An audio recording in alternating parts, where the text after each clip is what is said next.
Alright, we are recording. And tonight we're going to be playing as the party that was visiting the Beastlands to recruit a chimpanzee person in a suit and a tie who is an expert appraiser of planets.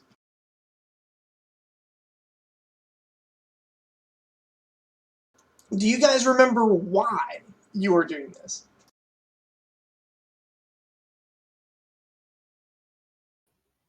No.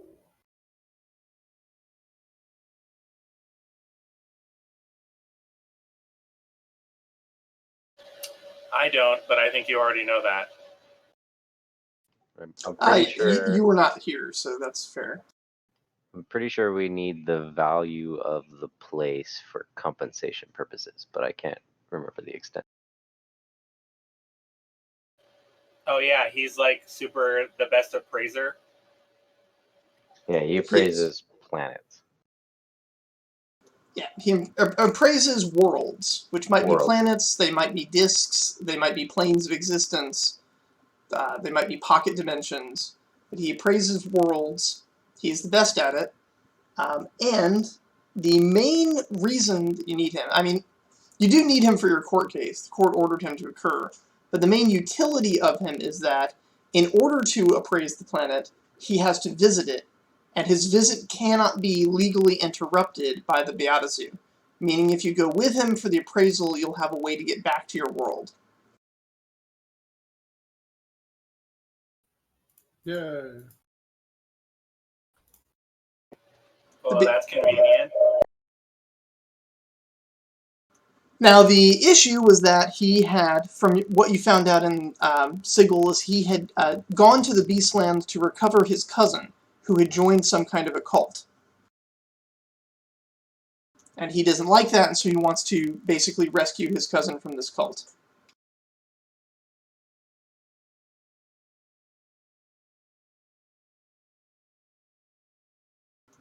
Arriving in the Beastlands, you guys had a little adventure in the forest. Max, your character, went off and found a dude with an elephant head and 6 arms, who was an expert alchemist. And everybody else found themselves in a circle, the shape of a gear, with orderly formations of various apes and monkeys, bringing bananas to a modron sitting in a chair.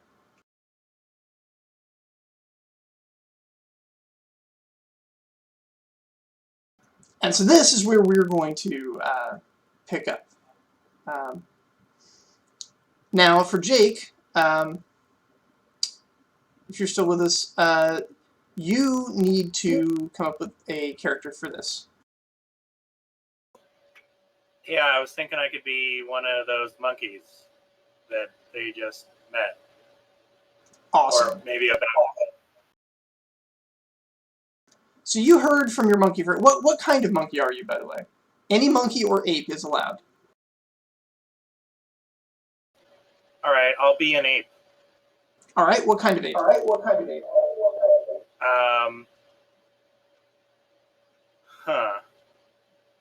going to be male.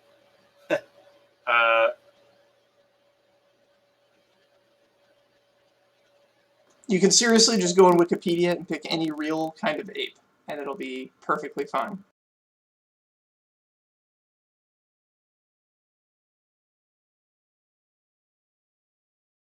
Some of the common ones you might already be familiar with would be chimpanzees, gorillas, orangutans. There might be some weird ones out there, though. Fans of the Joe Rogan podcast. Oh yeah, baboon. The chimpanzee has the ability to rip a person's arms off with their strength. Oh yes, I've heard of such things. How about a gorilla? I'll just be a big-ass gorilla. Fuck it. Alright.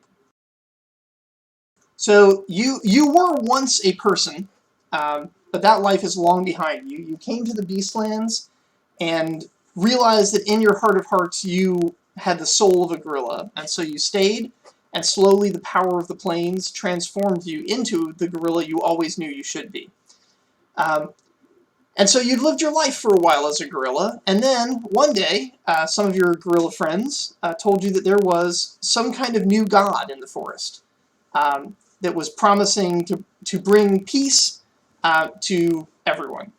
And since, being a gorilla, there is a little bit of, hunting and violence in the forest, peace sounds like a pretty good deal. And so you went to see it, and all that it wants is it wants people to form up in orderly lines to deliver bananas. It's not clear why. It doesn't appear to have a mouth. No one seems to really care. There's no, punishment for failing to deliver bananas, but your gorilla buddies have been really into it, and they've been bringing bananas and are really excited about this special piece it's going to bring.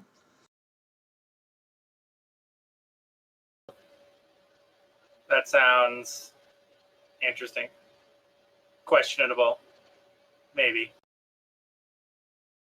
Yeah, maybe. But, I mean, it's making a pretty good promise, and it hasn't asked for anything extreme. There's been no, people sacrifices or anything. As gods go, standing in line is a pretty mild request. Yeah, and it's just bananas. Yeah, and it doesn't even seem to eat the bananas or really care if other people start eating the bananas. It just seems to be organizing the flow of bananas. So, lots of people will bring bananas, but then they're, eating some of them as they go. Some people, after they drop off their bananas, they stick around near the throne and just eat some of the bananas that are there. It doesn't seem to mind, as long as the lines are straight and orderly.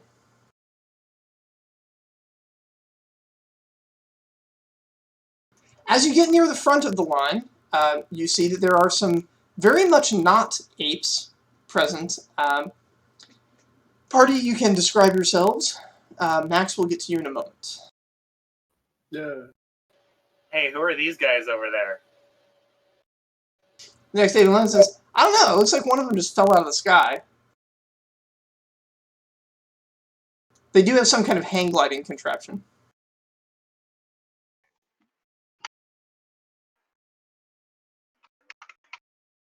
Testing. Hey, we can hear you.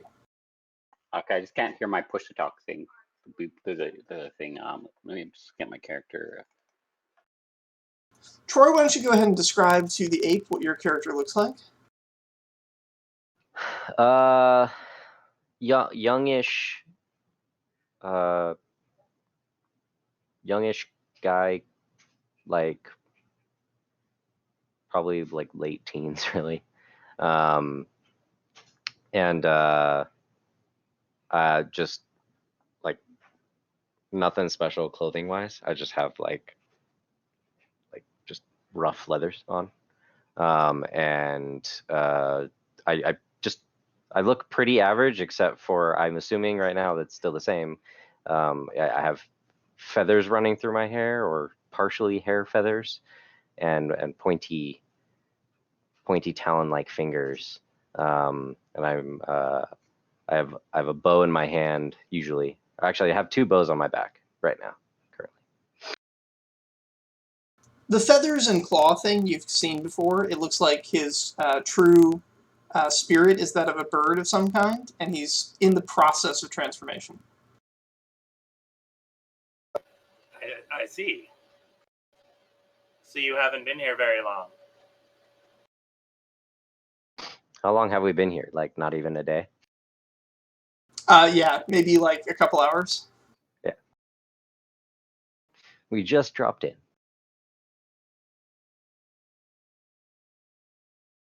Who are you other people? I think the only other person here technically is Tice. Yeah, that would be Tice. Would be the other person. I'll post it because I found the picture that I used because I'm not.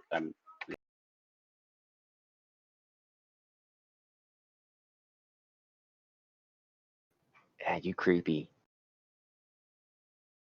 Yeah, I'm a fallen Masamar. In the D&D terms, that's what race I am. Ex-secretary. He looks like he has some divine blood in his history.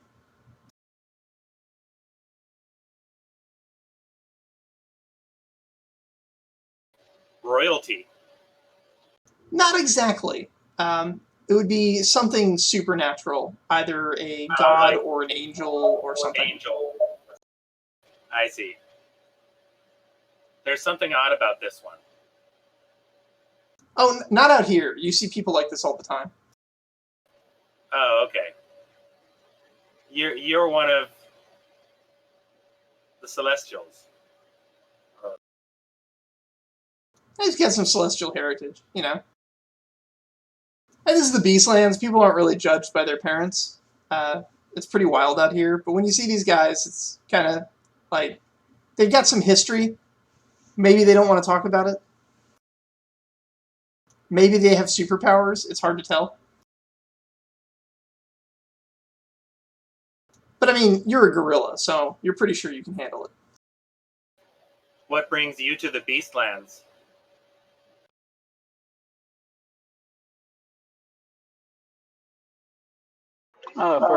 For some legal business. You haven't come to meet our god, who claims to bring peace to the forest? In point of fact, the man they've come to meet is currently having an argument with your god, and that is a chimpanzee in a very nice suit. Not a tuxedo, but a really nice, expensive tailored suit. He's got a tie, he's got a briefcase, and he is just having a fit and jumping up and down like an angry chimpanzee and shouting at your god.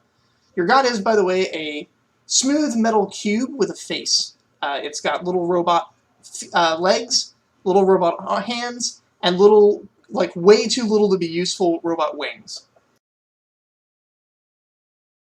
And it speaks? It does. It does. And sometimes it makes some kind of sense. Right now, it's speaking to the chimpanzee, and it is telling him, "Of course I'm real. I am the Primus. I cannot be wrong."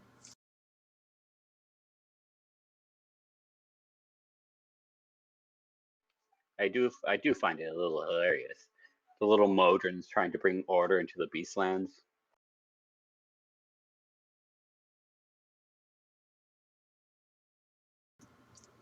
Yes, it is. And so far, it seems to be doing okay for itself. The clearing is perfectly gear-shaped. That's quite big. Miles big. Well, about a mile big. But yeah, the trees are all cleared out in the perfect shape of a gear. And it sits upon a throne made of stone on a pedestal the shape of a gear. Looking around you, you can see there are some gear-shaped rocks kind of scattered about as well, starting to stick up out of the grass. Max, you have learned some cool alchemy stuff. Hanging out in the hut, the guy has taught you some neat things about potions. He even knows this really awesome potion that can restore someone's memory, even if they've been dunked in the river Styx. Oh, convenient. You were trying to convince him to join you, as I recall, to live in your pocket. And live in the bag. He's not super keen on that. He likes his current place, but he is a chaos attack, so he might change his mind at a moment's notice with no warning. Nice. That's also true if he agrees to go with you. That would be unfortunate, but it's a risk I'm willing to take.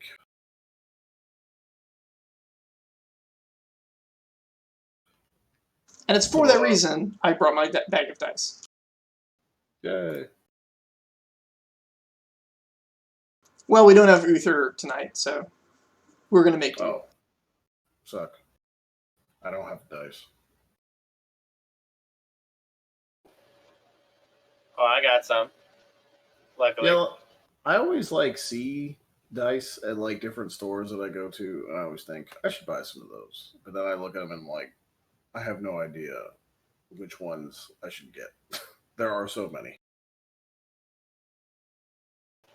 I'll be right back in 30 seconds. I gotta get my dice. So my advice to you, Max, is get 10 d10s and then one each of the rest.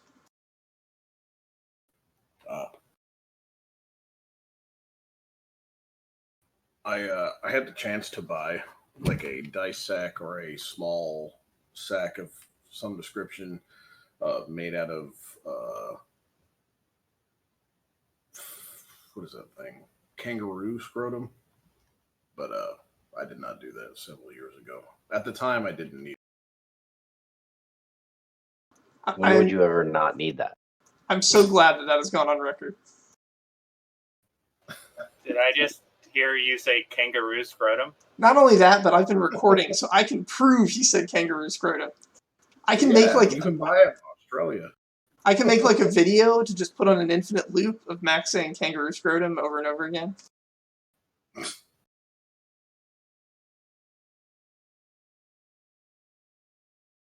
Okay. But yes, if you're ever in Australia, buy one of those.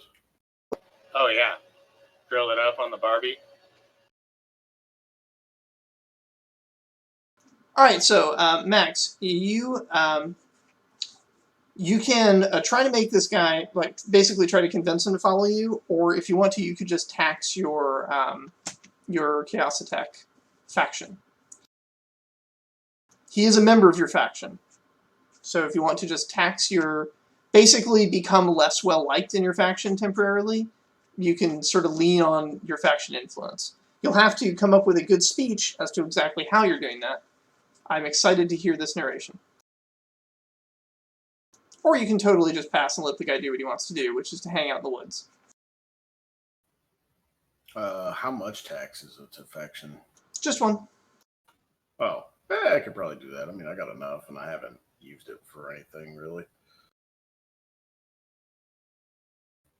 I mean, I stick with the same thing that I've kind of been trying to tell him. Just like, what is more chaotic than literally just serving and experimenting in this ready-made, portable, go wherever you want, fight and stop the man, like at a moment's notice travel bag. Okay. Yeah, so he begrudgingly agrees that for the sake of chaos, he'll ride along and see how it goes. Before he goes with you, he splashes a bright blue potion on one wall of his house. He then pockets an orange potion and proceeds into your bag. That's fine. I also kind of need him to like start the process of making potions of whatever description he would like. Can literally be anything. Are you going to go into the bag with him to help him get sorted out? Yeah. I mean, you can show him around and do all that kinds of stuff. Okay. You guys are in there for maybe a few minutes when you feel the room kind of bounce a little bit, like some wild animal has grabbed the bag. Oh, good. I was wondering if I should have thrown it outside before I did that, but it seems I didn't have to.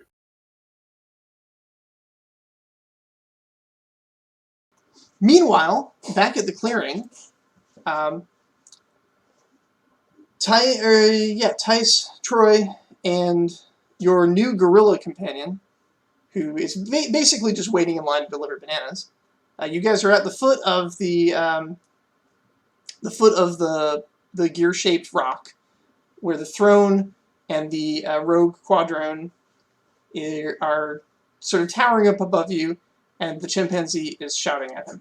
This chimpanzee is your target. He's the guy that you want to get to come back with you. He is demanding to see his cousin. The chimpanzee's name is Cornelius. His cousin is Andrew.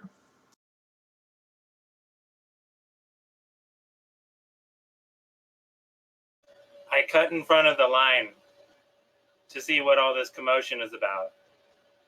And I asked the chimpanzee, I introduced myself as Winston. And I asked the chimpanzee, why is he arguing with our God? You know, why don't you just drop the bananas and leave? You do know that the chimpanzee does not have any bananas, though he does have a briefcase. There might be bananas in the briefcase. But he turns and says, "This is no god. This ridiculous malfunctioning contraption is not a god." Rather than accuse him of blasphemy, however, the Modron just, with the patience of the divine, says, "All will be understood in time. I am here to bring peace. Peace comes through prosperity. Prosperity comes through nobility. Nobility comes through utility. Utility comes from order. Through order we will have utility. Through utility we will have nobility. From nobility we will have prosperity. In prosperity we shall have peace." The other, monkeys around him sort of applaud, drop off their bananas. A couple of them eye you for, getting out of line. They're like, "Shouldn't have done that, man." Well, it doesn't matter if it's not a god. If it brings peace, who cares who brought it? He says, "Peace? What does that even mean? Where is my cousin? Where's Andrew?" In the back behind the throne, you do see another chimpanzee, this one wearing monk's robes and carrying a staff, looking very much like a sort of a grand vizier kind of air to him, as chimpanzee hops across the field and then hops up the stone pedestal. It says, "Cousin, you have come to join us?" The chimpanzees then get into a screaming match that quickly evolves into just chimpanzee noises. Excuse me, Cornelius. He straightens up like he's suddenly a person again, holds up a finger to the other jumping and shouting chimpanzee, and turns to you and says, "Yes, I'm sorry, I am Cornelius. Is this important? Can it wait until I'm finished talking to my cousin?" Well, it depends if you think the fate of a prime world is worth the delay of your fight with your cousin. A prime world? Not likely. Their value is infinitely low. Basically just belief batteries. Why? Well, this one is special. Are you from that prime world? I am not, but this I point over to Troy's character. This man is.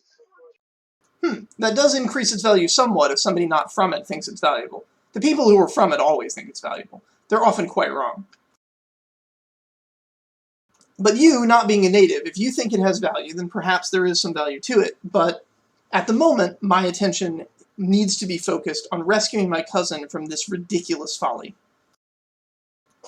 Andrew approaches and says, "It's not ridiculous, cousin. I wrote the cylinder myself. I told him to bring peace, and look, he is bringing peace." And indeed, there does appear to be some kind of action going on in the field. Stone gears are rising up out of the ground and beginning to turn, and you hear the sound of crashing trees. You also hear the cry of an eagle, and a backpack falls to the ground next to you. Looks like an eagle dropped a backpack on the ground. You said you did something to a cylinder?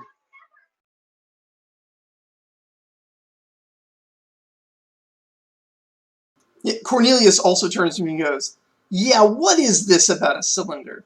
And suddenly Andrew looks very secretive, like he doesn't want the other apes around him to hear it. He says, "It's none of your concern. You just know that I know for a fact he genuinely wants to bring peace. It's not a trick, it's not a lie, and I made sure of it." Something about the way he said "made" impacts you. Not like he double-checked, but like he built this situation himself. Did you reprogram the Modron? Shh! Not so loud, okay? It's working, look! And indeed it does appear to be working, as the sound of crashing trees that you hear in the distance is accompanied by trees growing from the ground, as though the entire clearing itself as a gear is beginning to rotate, trees disappearing and reappearing to make sure that the spokes of the gears remain in place at the edge of the forest. a negative imprint of a gear, with forests growing and destroying to maintain the illusion.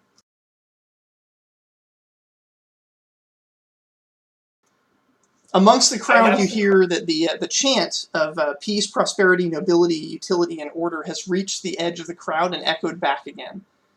Each of the chimpanzees and gorillas and other various apes, and even smaller monkeys, all along the rows, are chanting those 5 words in order.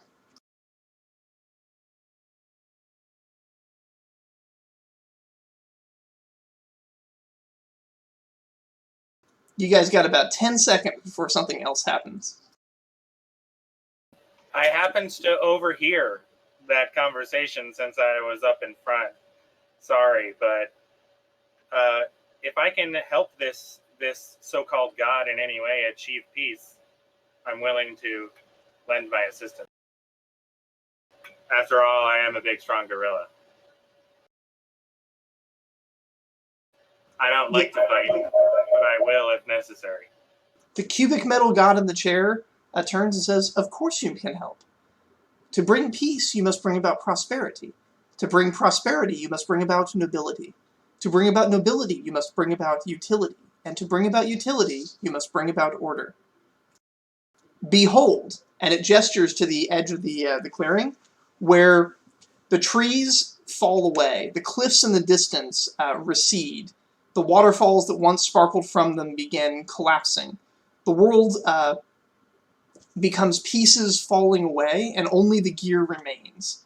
Rising up into the sky, you see clouds falling past you, until other cliffs, other mounds of stone and dirt, miles high, begin approaching from above. A whole other world.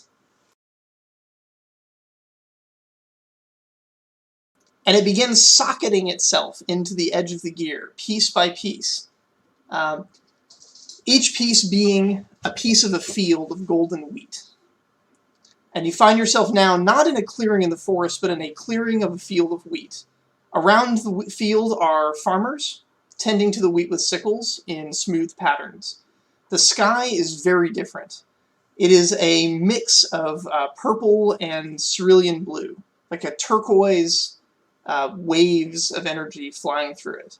The sun is a phoenix, bright gold in the sky, shining its golden light, but every beat of its wings sends turquoise waves of energy cascading down the violet sky. All of the shadows cast in this world are purple, not black, and yet the light is golden, and it shines in the wheat, making it look like a just beautiful, almost iridescent flame. Holy shit. Am I, like, tripping balls, or did everyone else just see that? Everybody else sees that, and you hear a cheer come up from many of them. It says, "We have found peace!" Indeed, many of the farmers out in the field seem to stop and beckon to the outer gorillas. Some of the apes step off of the gear-shaped pattern and are handed scythes, and they begin cutting the wheat. Some of you can see that behind where they're cutting the wheat is rapidly regrowing, and that their baskets that they're putting the wheat into seem to be emptying themselves. Where exactly are we? Elysium, first layer. This is everything around us. The entire thing is we. So yeah. Way off in the distance, you do see a forest. Yeah. Everything around here seems rather orderly. He says, "This is peace. But peace comes from prosperity. Prosperity comes from nobility. Nobility comes from utility. And utility comes from order. To have prosperity, we must have nobility. To have nobility, we must have utility. To have utility, we must have order. I will bring you order, so you may have utility.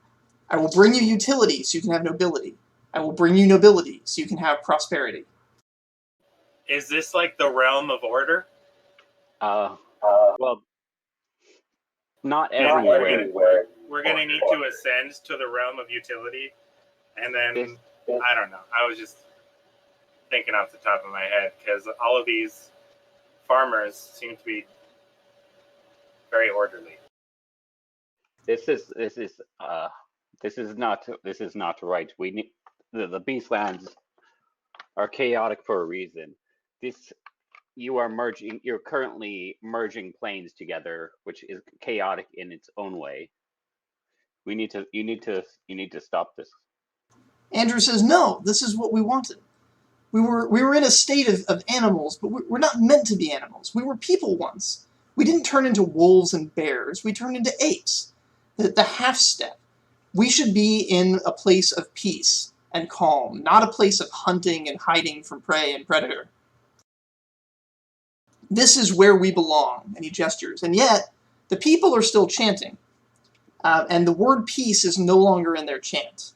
They're chanting, bring us prosperity, bring us nobility, bring us utility, bring us order. And the Modron is chanting along with them. I will bring you prosperity. I will bring you nobility. I will bring you utility. I will bring you order. And the ground begins to split again. The fields falling away, the phoenix fleeing from the sky. Up and up, the giant gear clearing rises. And yet, something shifts, tilts. Gravity begins pulling in a different direction. You all start sliding down the side of the gear-shaped clearing. There's nothing but empty air around you at the moment. There are, however, smaller gears jutting out made of stone. They're just kind of sticking up out of the ground, tufts of grass growing around them. Everybody should make some kind of agility-ish test. It could be athletics, it could be acrobatics. Something with which to grab hold of a gear so as to not fall off as gravity begins pulling towards the outer edge. The Modron in his throne seems unperturbed by all this. He remains sitting in the throne, but Andrew has grabbed hold of the side of the throne and is pulling himself up onto the back. Can you link the Google Drive again? I can share it. I think. Or send it to my email. Jacob M. Peterson.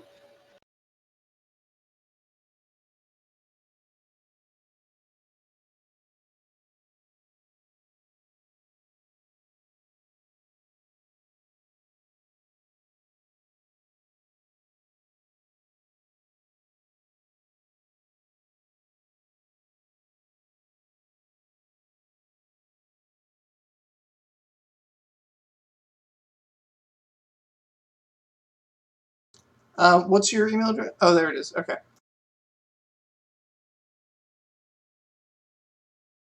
Yay, Google remembered you. Sweet. You didn't have to. There you go.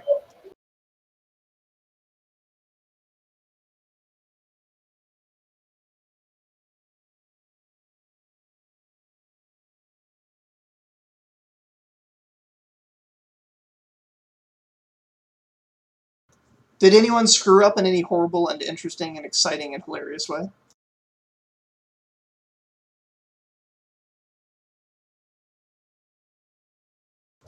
Max, you poke your head out of your bag after getting your elephant situated, and find that your bag is resting on a gear, but the ground is sideways.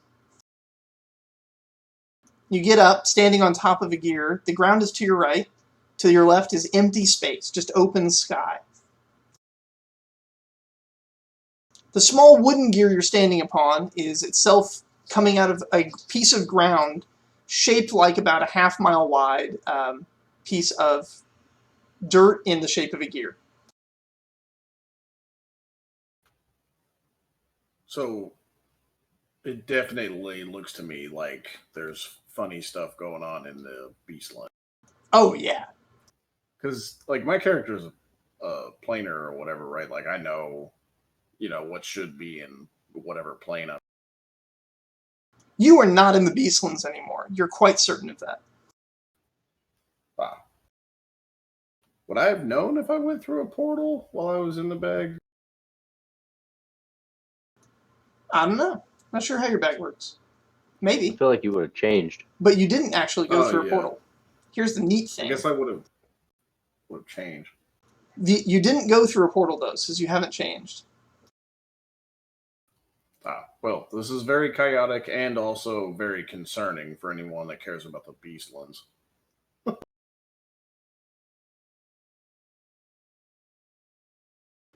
This patch of beastlands that you're riding, though, does have lots of apes and gorillas clinging to bits of stone and scrabbling to dig into the dirt to find purchase, so as to not fall off. A few of them have. They've fallen off into the sky. It's not clear where they're going to land, but it's probably not going to be a happy occasion. Luckily, I am one that is clinging to a rock. Is one success good enough? Yeah, it's good enough to cling, but not gracefully. How are we? Are we rolling something? Like, how are we going to roll those? Oh, you don't have to roll, Max. You're fine. Oh.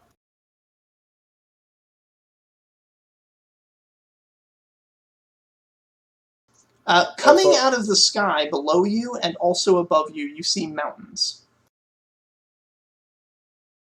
Not just mountains, but an entire landscape covered in mountains. Small cities tucked between the cracks, roads winding between them.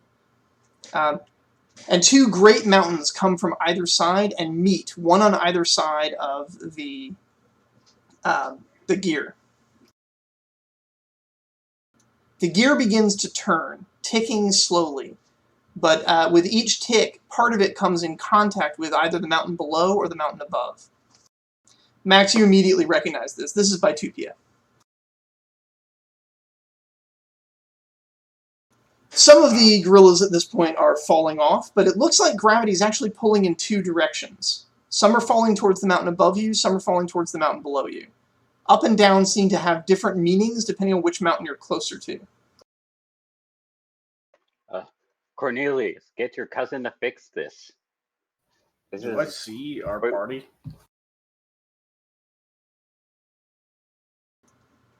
I'm sorry, what was... One person said get Cornelius to fix this. Well, I didn't know how close I was to like the party. Am I just seeing like monkeys everywhere? You're seeing monkeys everywhere, but up above you there is a throne, and the party seems to be clinging to gear-shaped rocks around the throne. Your party only consists of 2 people right now, though, so yeah. I'm up there as well. There is an exceptional gorilla hanging out with them, and 2 chimpanzees, one in a very nice lawyer-style suit, and the other one in like a priestly robe. He has dropped his fancy-looking stick that was being his priest staff. It's fallen out into the void as he desperately clings to the chair. Andrew is shouting, "It wasn't supposed to be like this, cousin! He was just supposed to bring us peace!" His cousin says, "Well, look where we are now! We're in freaking Bitupia! Come on, pull it out of his head! Let's get out of here!" Yes, this is what you get for adding order to the Beastlands. Yeah. The Modron continues speaking. I was just going to say, if I can shout to them or if they can hear me from where I'm at or whatever, I'm just going to let the people that aren't freaking out, I'm going to let them know, yeah, this is really awesome. I enjoy this because this is an extremely chaotic situation. But people own these planes of existence and they don't like this. So imagine if you went into a really powerful guy's living room and started pissing all over the couches and stuff that he paid a lot of money for. You're going to want to stop this. People are going to show up and you're not going to like it.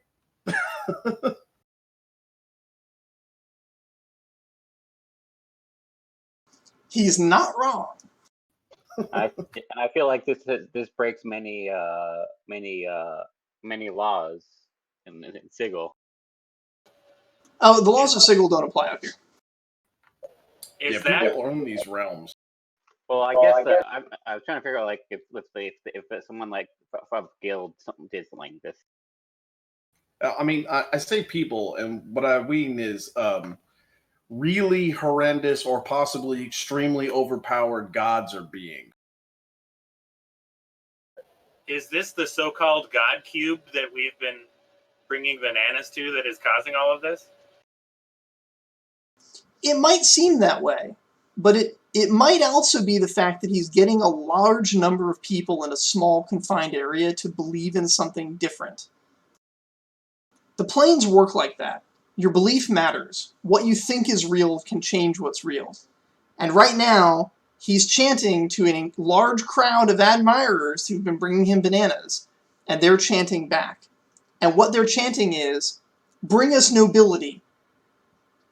Nobility comes from utility. Utility comes from order. Bring us order and we shall have utility. Bring us utility and we shall have nobility.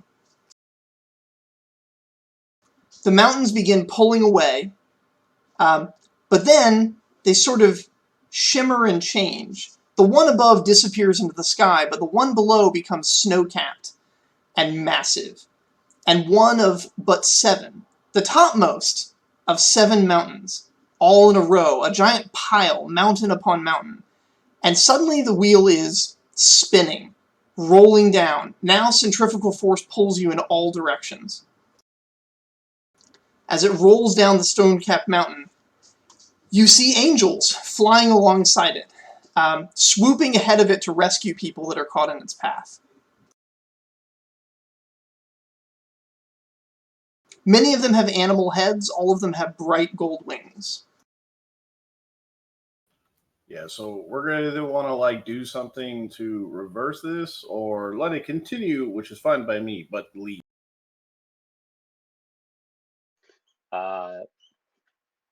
Well, I'll slowly try to climb up to where this damn Modron is. Given the continuous spinning of the wheel that's falling, if you let go of your grip for any reason, you risk flying off and into whatever is going on around you on the mountain. So it's up to you, but it's going to be 3 successes to maintain enough of a grip to move.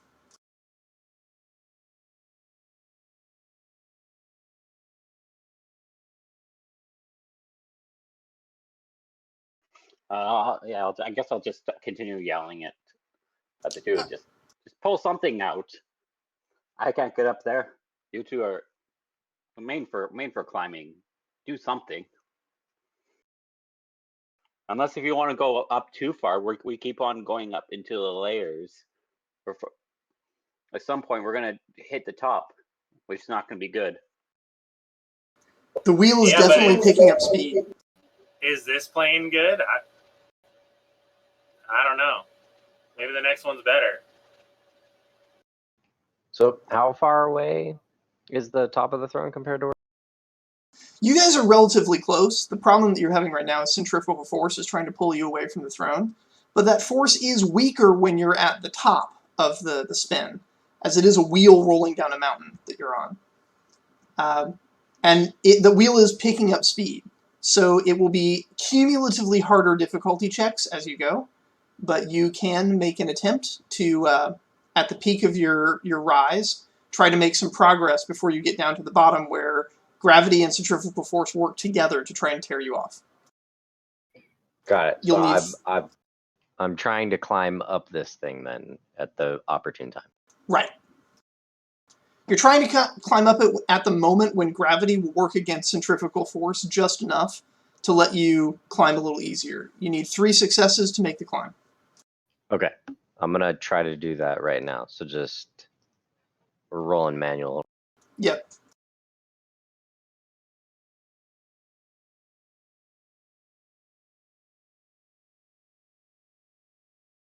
Only 2. Okay. Bye, everybody. You you make a couple bits of progress, and then you don't. This is a failure. You are falling. You may narrate that, or a party member can try to save you. I will grab him by the leg. I'll try. Would that be agility? You could argue agility. You could also argue vigor. You are a gorilla, so I imagine you have pretty good vigor.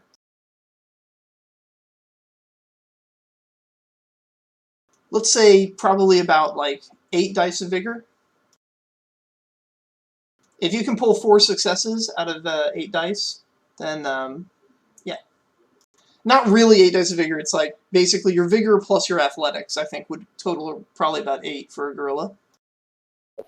What would the success be? Higher, 8 or higher? Successes on D10s are going to be 6 or higher. Basically, each die is a 50-50 chance. You need half of those to come up heads.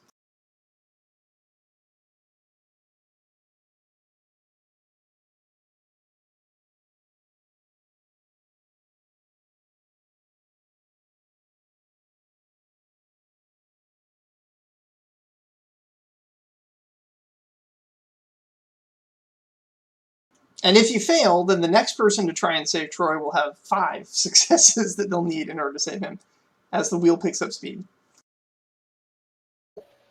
I got 4 out of 8. Was that the... That's enough. You grab him by the leg. So he is now adding to your weight and making it a little more difficult to hang on, but you've got him. Hell yeah. It's a lightweight human. They're not all that bad.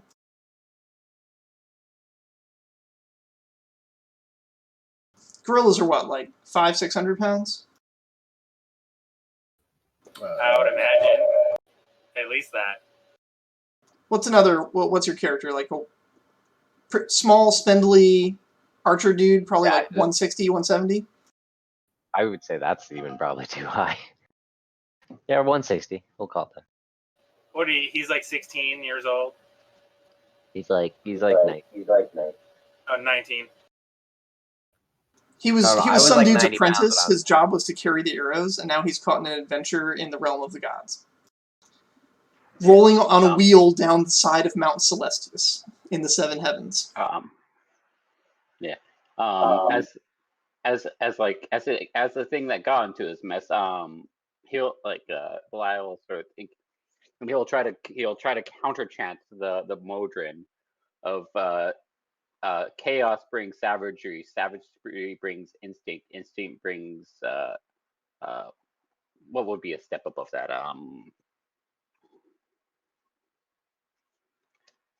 What would be animal? What would be so bring something like a step above that. I don't know what the word is currently, but yeah, he'll basically try to convince people to focus on this. Just everyone think this: chaos brings savagery, savagery brings instinct, instinct brings bestial, I guess. The desperately clinging to rock apes are not happy to hear you talking about chaos in a positive light. They shout, "No, we want safety, we want utility, we want order." And somebody says, "Yeah, utility, order brings utility, bring us utility." They all start shouting about utility. I want to mention, by the way, I heard the thing was chanting earlier about prosperity, and then nobility, and then utility, and then order. And it keeps dropping the higher levels. It stopped saying prosperity, and now it stops saying nobility. It stopped saying peace. It stopped saying peace when you got to Elysium. It stopped saying prosperity when you got to Vitupia. It stopped saying nobility when you got to Mount Celestia. And now it's just talking about utility and then order. Any guess where you're going next? Just order. I do not know what the place of utility is. The place of order, isn't that just where the Modrons are? The gear stops being bumpy and starts to smooth out its ride, and you notice that it's come into a channel that seems to be designed for it, where the gears fit into the channel and it rolls smoothly. Looking behind you, you no longer see a mountain, just a smooth slope at the top of which is a solid black pyramid. Half of the world is lit and half of the world is in shadow, and you guys are standing on the line, half in light and half in darkness. To either side of you are orchards. On the nighttime side, the orchards glow with a soft blue light, magical fruit hanging from them. All of the trees grow in perfect rows, their branches perfectly organized. On the right-hand side, bright red apples, dripping with a natural honey. The honey is falling into pots placed perfectly under each. Max, you recognize you're in Arcadia.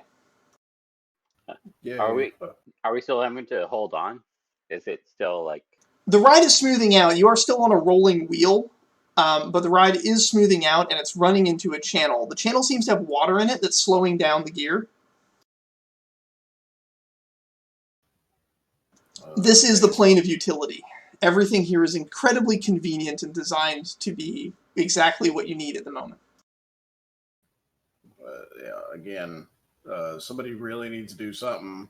Again, or we need to leave. Because I'm telling you, big bads are going to come and either deal with or increase this. I definitely need something to fix the Modron with.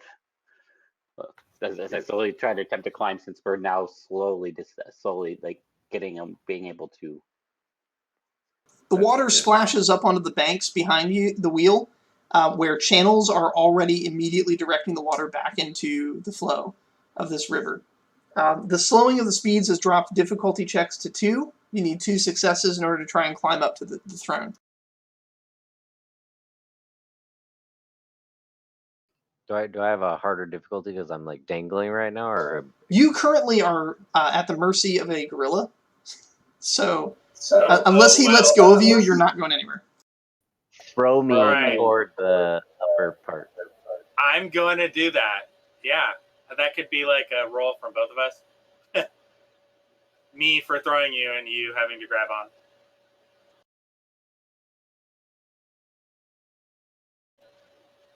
I guess that would be like a strength check, right? This would be vigor plus throwing. I'm gonna say as a gorilla, your vigor is probably a 4. Your throwing probably like a 2. So like 6 rolls. Yeah. So I'd say you've probably thrown some poop in your day. Oh, you asked about like general Basically. size. 374 pounds for an adult silverback. Okay. What is success? Is it the upper half again? Yeah. Is that always? Unless you have special conditions that give you advantage, at which point it might be a 5 or higher, which makes it slightly more likely that you get successes. But those are special conditions. Okay, so I'll just do 6 regular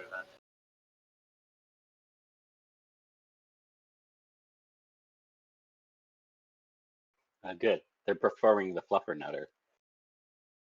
Some of the when you were rolling down Mount Celestia, there were some more people that fell off. You're not sure what happened to them. It looks like some of them were caught by some of the angels that were flying around. But now that you're slowing down, it's much easier to see that the people that are flying off are landing in pools of water formed by the splash created by the wheel as it rolls. And they're just landing safely in nice, soft, cushy water pools. My throw did not succeed. But does that mean that I just threw him like not as far? That means that you did not throw him at the throne, and so he goes flying off the side. Fuck. Oh, spectacular. Sorry.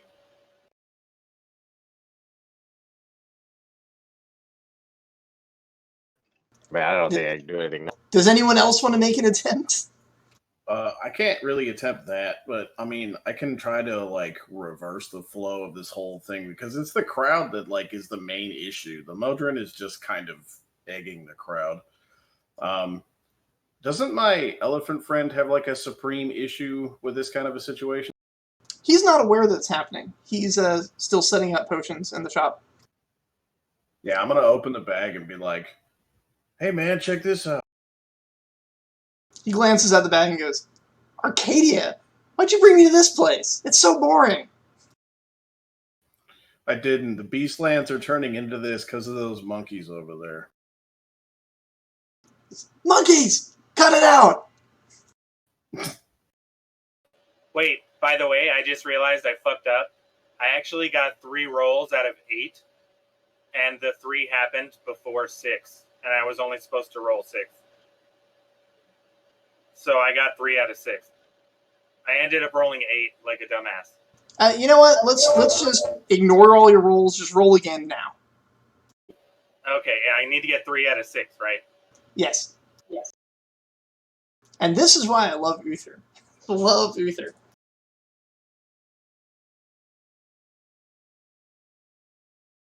Uther is the best pop. Yeah, that shit can't happen. I know. Yeah.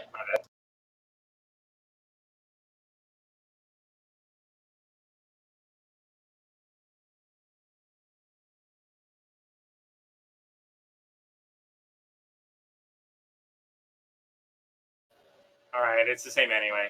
I dropped him. I threw him off the side. Troy, you land in a Bye, splash in a perfectly positioned pool of water that happens to be exactly the right size for you to fall into it safely, but not drown. Trying to figure out what to do because I literally cannot climb up the thing right now. I can only get 1 success.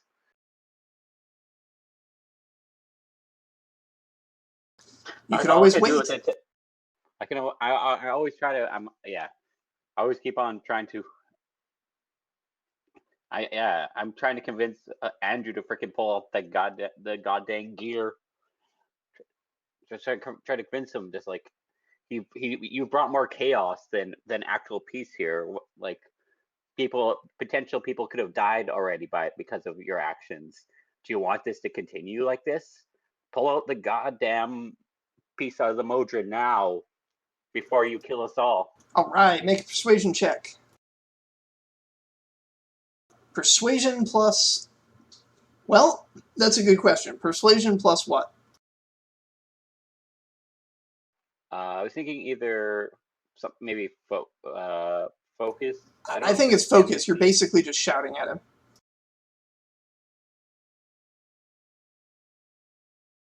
You're not playing games. You're not, pulling on his heartstrings. You're just shouting at him.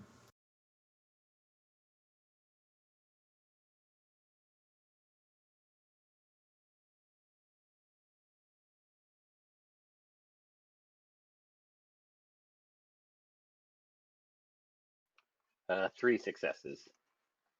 Is the exact number that you needed.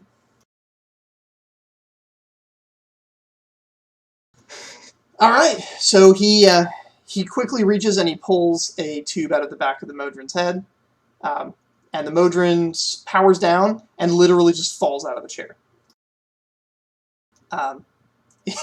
It falls, bounces off of a rock on its way down, and lands with a clank along the shore, water splashing up against it. The wheel continues rolling, and the people continue chanting, "Bring us order, bring us order." Max, you gotta go. Elephant Friend says, we just need to shut them up, I think. Oh. I'm going to use... I'm going to go over by them and use... that's not that, but... Babble. And I'm going to tax my potential, of which I don't think I have. No, I do have 2. In a small area to cause sound disruption. All right. So you target one side of the wheel, he targets the other, and you guys disrupt them, and suddenly these monkeys, their shouts of order become the clucks of chickens, become chaos, the sounds of animals.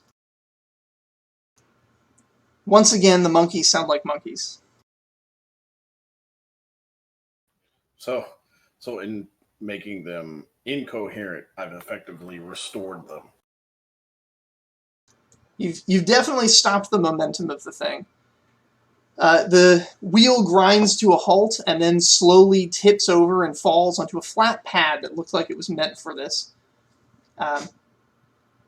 Surrounding it are men in bright gleaming silver armor that all lower spears and pointed at the structure. Cornelius grabs Andrew and just begins running off the structure towards the men, holding up his briefcase and showing his faction badge. He is Fraternity of Order. The spearmen raise their spear and let him pass. Wait, Cornelius! I'll land and like start running towards him. Okay. He turns around and motions for you to follow. The guards let you pass. Max? Is that gonna be for all of us? Because I don't know those guys like me. They definitely won't if you just stand there. Hey, I'm with him. And I'm also a gorilla, so, come on. I'm your homie, I get. Cornelius. Everybody that walks with Cornelius gets a pass through the guards. Everybody who stays does not. Okay. I'll shuffle over there. I didn't hear you, Max. No, I said I'll follow him. I'll shuffle over there. Okay. After that, the guards continue sort of pointing at it, all the animals just making animal noises, and you see the wheel start basically crumbling, losing its gear-like consistency, and then in a flash, it just disappears. And the throne with it. Presumably back to a more chaotic place, where the chattering of animals is more appropriate. I'm assuming I'm with Cornelius and Andrew, and that the voice thing only affected the ones that were chanting. Yeah, and it didn't affect all of them either. A few of them are still there. They didn't teleport away with it, and now they're sort of surrounded by guards. But they're like, order brings utility, and the guards seem okay with that. So, they might find a new home here in Arcadia. Oh, wait a second, we forgot the Prime. He's a bit upriver. It takes you guys a few hours to go find him. In the meantime, Troy, you get like just a beautiful walk among perfect orchards. You can choose to walk on the daylight side or the nighttime side. They're both beautiful.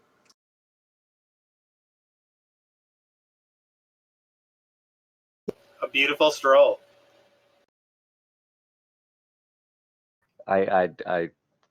There's no way to walk in like the middle.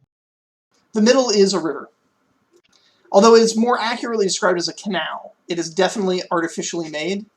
It has grooves in it that perfectly fit the gear that just rolled through it.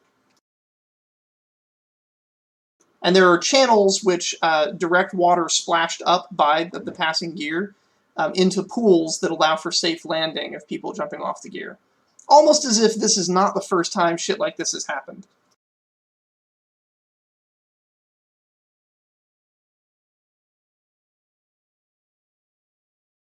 I'm glad the only thing that came to check this out was guards.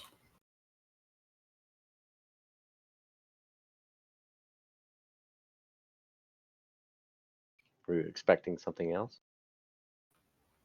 Yeah, like I said, those planes of existence are owned by powerful beings, and they don't like them messed with, typically. I don't know. Leesun's was chaotic. Maybe the thing that owned it was also chaotic and doesn't care, but then again, it might also be territorial because it's animalistic. Yeah, it's just, you don't want to die. That's the easiest way to explain that.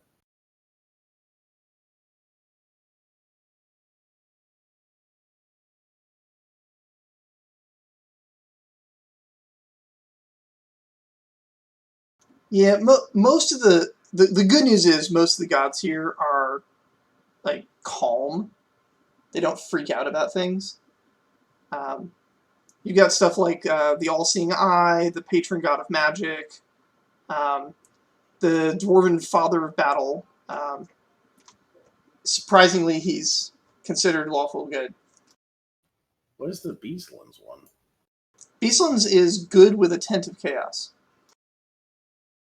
Well, yeah, but was that Phoenix the... That was god of Elysium. that area? Ah, yeah, that's right. You guys went from the Beastlands, through Elysium, through Bitupia, through Mount Celestia, and landed in Arcadia right before you would have crashed into Mechanus. And don't those Moldrans and Mechanus always try to, because they have that march, right? So don't they try to promote their own stuff? Modrons are interesting. Modrons don't try to promote order, because Modrons believe order already rules the universe. They have no intention of promoting it. They just observe everything to be ordered, and as far as they're concerned. This Modron, unfortunately, was reprogrammed by a chimpanzee in the Beastlands with a piece of wood. He carved a piece of wood and stuck it into Modron's brain and hoped everything would work out okay. The Modron did what programs do. It spread its program to the people around it, and then those people began reciting the program, and the program executed itself. It shifted the belief of a large population, and that population began pulling the plane of existence that they were in to something more aligned with their new belief. Changing the minds of large crowds of people can be hazardous in the planes. Who built this? Yeah, you guys brought it to a stop by introducing sufficient chaos to reverse the problem. Who would build such a thing and manipulate people in such a way? Manipulate animals or people. Who would give a poor chimpanzee lost in the woods an idea like reprogramming a Modron? What kind of a maniac would do such a thing?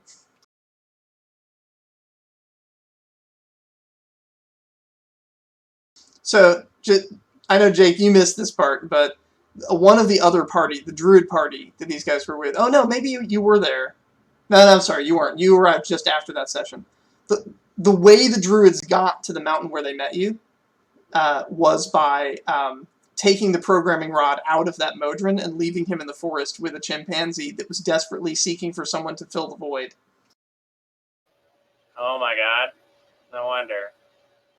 Yeah. Party A caused a problem for Party C.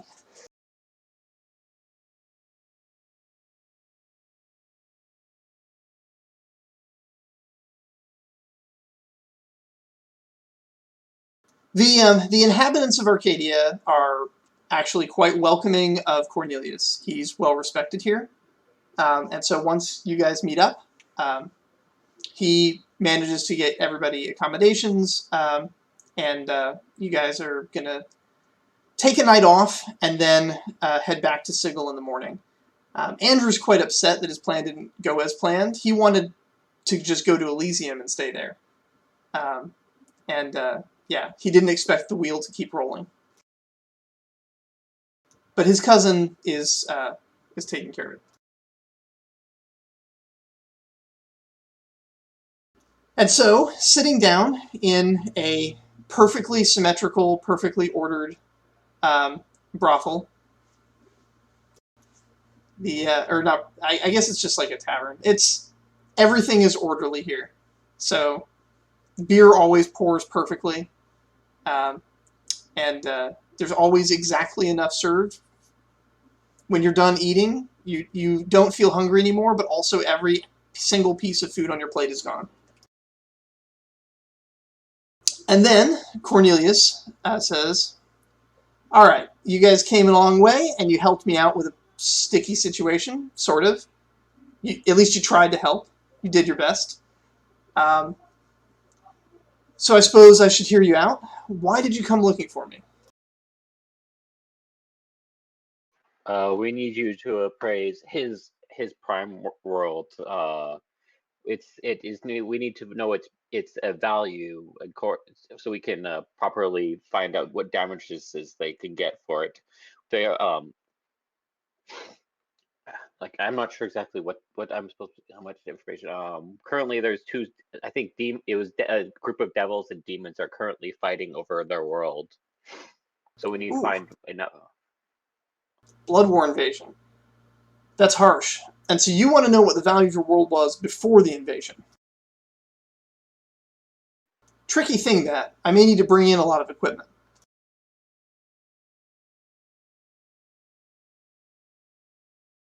I presume you have some way of paying my fee?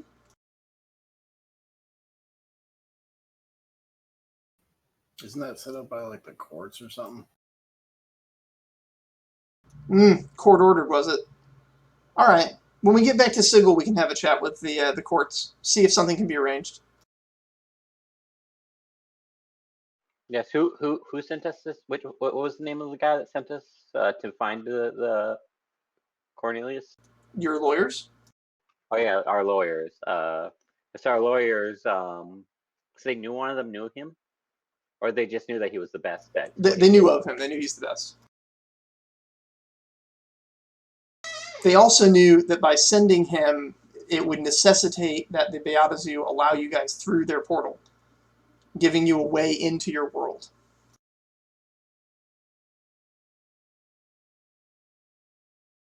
Which potentially you could use to bring yourself and perhaps even some equipment through, if you can convince Cornelius to smuggle your stuff in with his own equipment. What equipment you want to bring is something you guys have yet to figure out.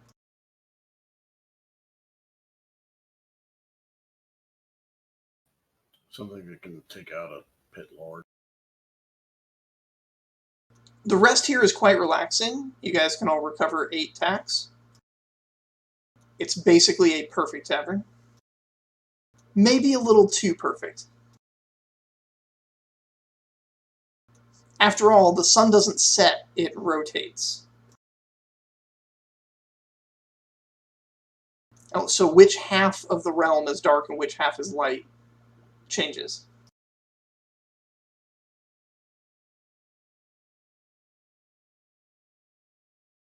In any case, yeah.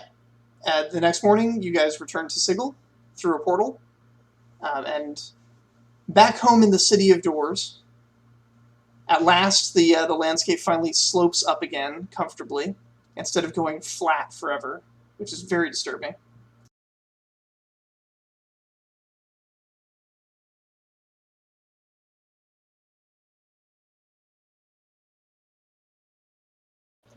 Back inside the wheel, you meet up with the scholar who's been working at the library, and she has apparently met some sort of mouse that is assisting her. She's very excited and has important news for you. She says, I found it. Well, he found it, but we found it. We got news from home. They found the trajectory that the meteor, the falling star, whatever it was, they found where it killed the god. And I think I found where it came through. And she lays down a map on the table.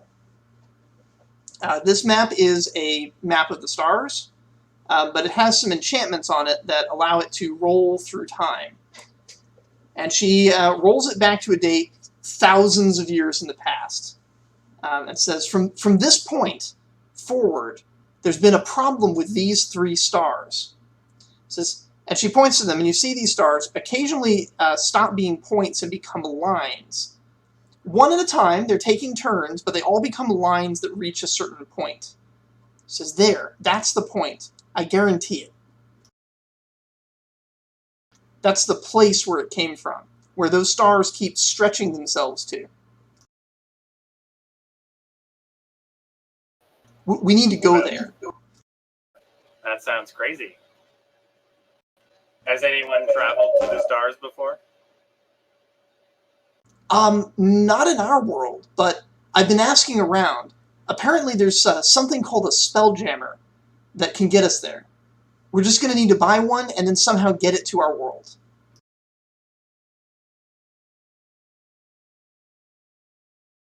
Well, we have a way of getting it to our world.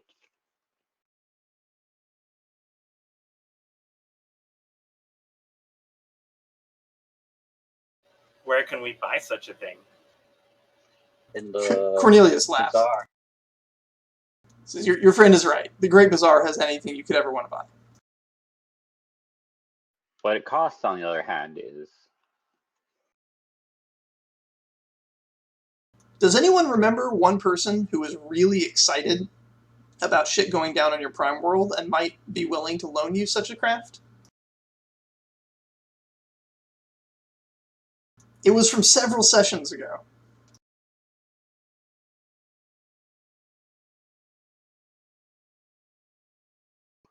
trying to remember what his name was. Her name. Oh, her name? It was a her. It was. Oh, it's the Doom Guard, the leader of the Doom Guard. She told you that if you found a way to get back in there, she'd help you get some equipment. If we now that we have a potential way, we can talk to the leader of the Doom Guard, and she might be able to get some equipment to cause a bit chaos with the parties that are against us. This is excellent. That's very exciting. We should go meet the mouse's friend. Apparently they're from our world as well. And she leads you guys out of the library and to the coffee shop across the street where you guys have been having your regular meetings. And there you sit down with the other crew, the druids and their random spirit friend. And so you guys can decide which parties to do. They have their own separate quests. They want to find an alchemist that they've heard about, some kind of chaositech alchemist who's an expert at making potions and knows how to make a potion to bring back the memories of somebody who has died and lost them. Oh, I hope they find that guy. I like both my guys, so I really don't care.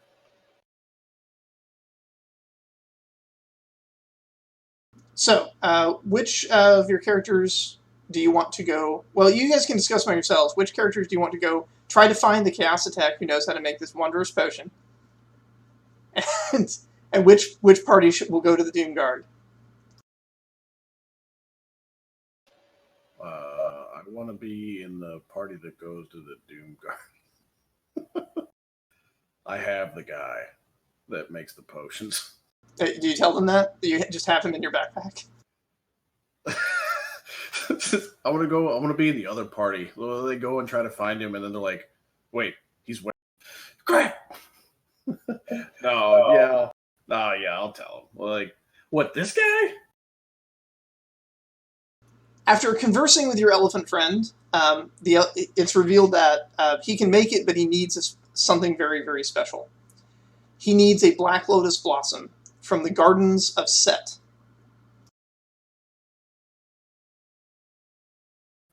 I guess since I actually need the memory potion too, I should probably go with that group. I'm going to do that. Set and Anubis keep a garden of black lotuses growing by the side of the river Styx in a special area of the Grey Waste that is dedicated to them, their own little piece of desert. It's one of the few places in the Grey Waste that is not completely devoid of color. Everything there is bright yellow because it's a desert. And what was I looking for again? Sorry, the black lotus. The black lotus. It grows from the waters of the river Styx, irrigated into and tended by the followers of Set. Although Anubis also makes residence there often. Yeah, the only problem is we need to ask for permission to take those flowers because they are really sought after, right? They are highly desirable, and also it is forbidden by their gods and their religion for outsiders to be granted the flowers. They are grown solely for the use of these gods and their rituals, and they do not give them to outsiders. Options are steal them or ask for them. Yeah, no shit. I don't know how ask for them is gonna how well that's gonna work, seeing how one of those gods is like just straight up the god of death for the Egyptian religion, and the other one is pretty evil. Yeah. You get the god of death and the god of darkness. Take your pick. Oh my.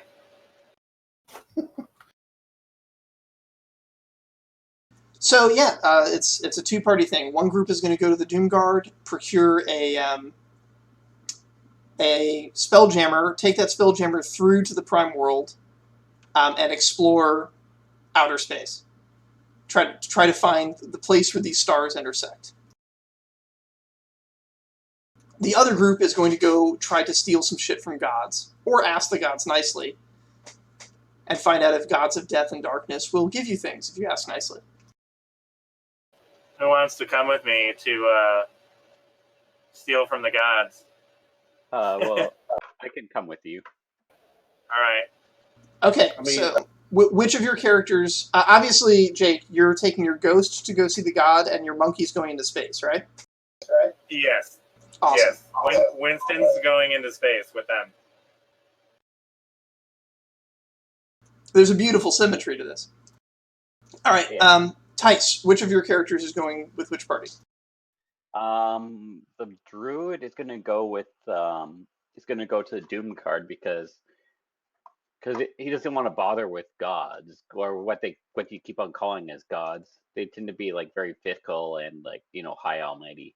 So the negotiator is gonna go with the other party to probably parlay with one of the following. Okay. Max, do you have two characters? Yes, you do. You do have a druid. All right, which of your two characters is going with which party?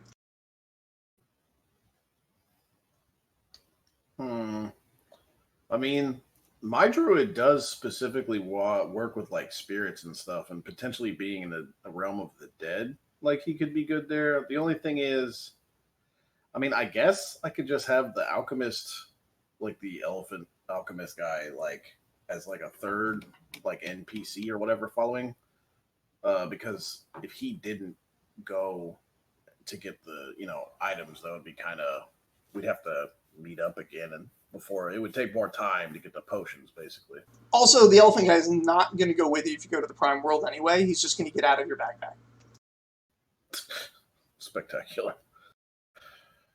He does not want to get stuck in a Prime World. Prime Worlds are traps, man. This is like you go there, everything's all hunky dandy, and suddenly all the portals close. It's like, no thanks. Not getting stuck on a Prime World. That's some lemon baiting right there. Yeah. I'll sure about that. I'll have the druid just escort the alchemist guy to the land of the dead, and my alchemist guy will go to space. Alchemist in space! And Troy, which of your characters is going to space, and which one is going to go talk to gods?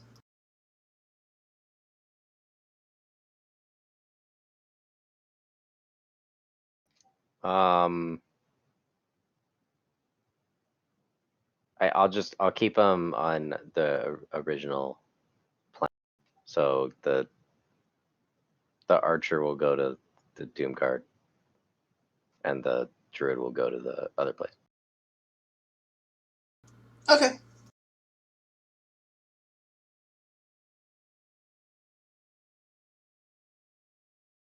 Troy, which type of druid was your guy? Was your guy the... Transformation. Okay, gotcha.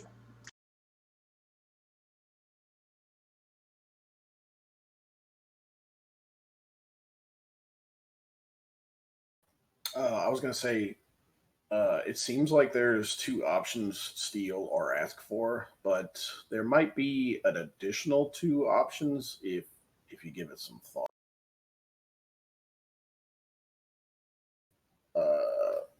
The third option may be bartering if you can somehow get something that one of those gods might want. And the fourth option, because one of those gods is the god of death, maybe it might work with the darkness guy too, but in a bad way. Sometimes death does like games for things, so that's possibly an option. Like a deal with the devil. Well, that might work on the darkness guy too, but yeah. That's not a bad option.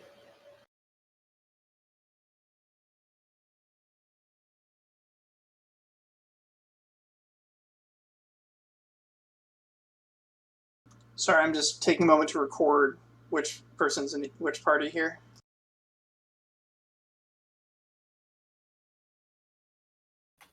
Is that something we're gonna wait for Uther on, or? We can get this set up to a couple of them. Let's see. I'll be right back. 1 minute. Okay. We've only been playing for an hour and a half, so I think we can go a little longer. Unless you guys are getting exhausted. All right, so the space party is the gorilla, the druid of dirt, trees, and weather, the alchemist, and the archer. Is that right? Awesome. Black Lotus party is the ghost, the clerk,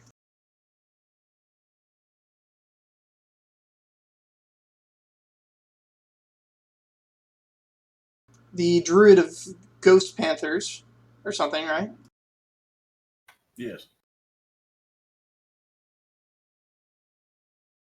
More like meat eaters, but yeah.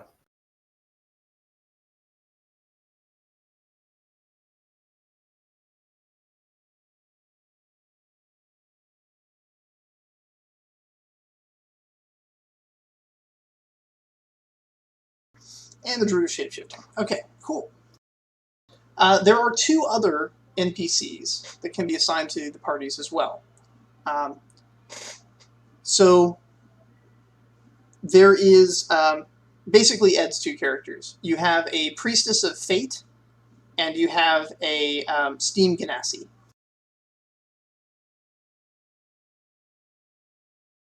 He's not here, so you guys can decide which of his characters is going with which party. Both of them are planers with lots of knowledge. Oh, I'm back. I mean, I'm guessing, but I feel like the way he would have gone is send the fate to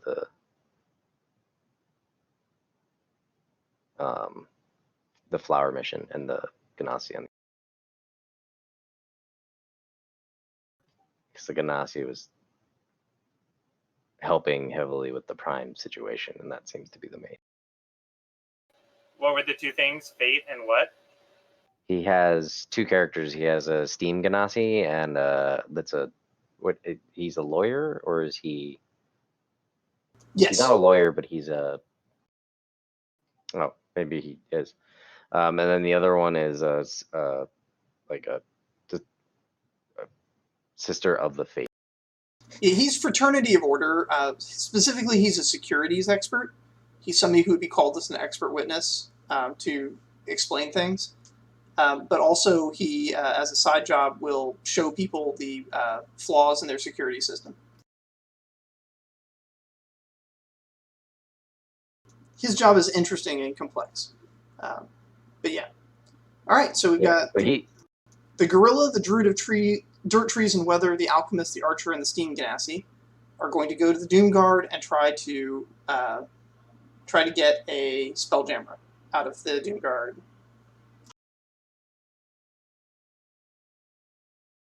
Does everyone agree with that, or did anybody have a different opinion? No, that was right. Winston's going with you guys.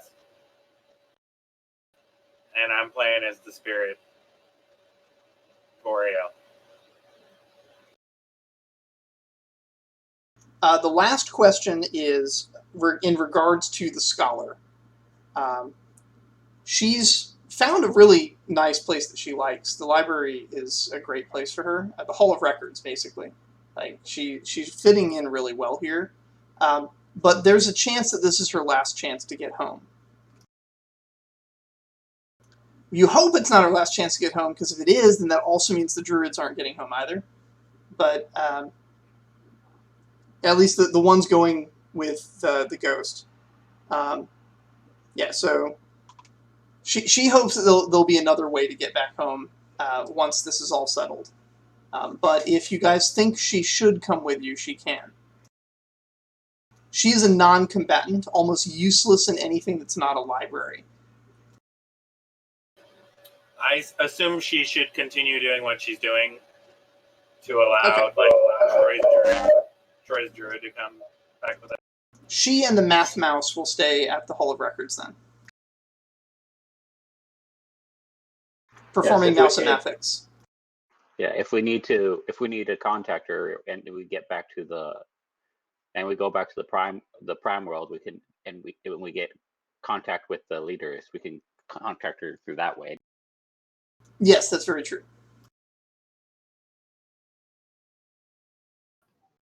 Yeah, I agree with that. I think she should stay. And hey, if she can't go back to her homeworld, at least she's found somewhere super nice to be at. It's somewhere where she fits.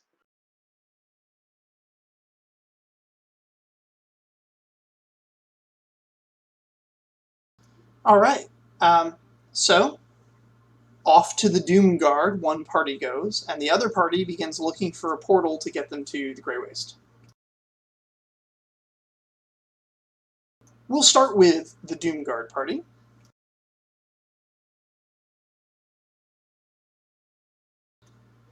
A magic carpet taxi ride later, you guys are at the armory. Walking in, you feel eyes upon you, though you can't tell from where. It is a crowded place. The entry hall is massive. You see a dragon getting fitted for armor. People built scaffolding to climb up its backs to take its measurements.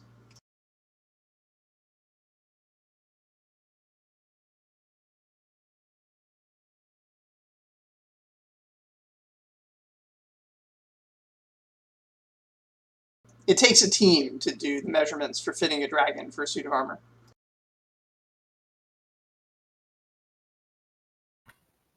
The dragons in this setup not have like the ability to have like shape-shifting forms that bring them to like a lesser form?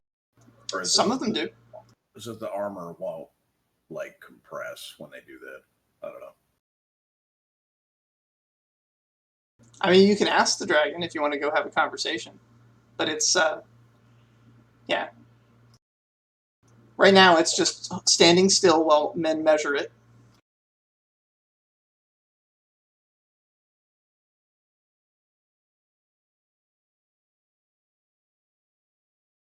It's a big one. As a planer, you've seen bigger. The primes, though, this might be the first time they've ever seen a dragon. This is the first time I've ever seen one. Well, you can go and talk to it, but they get temperamental sometimes. But I mean, you can talk. I am a gorilla. They may be kinder to a lesser form.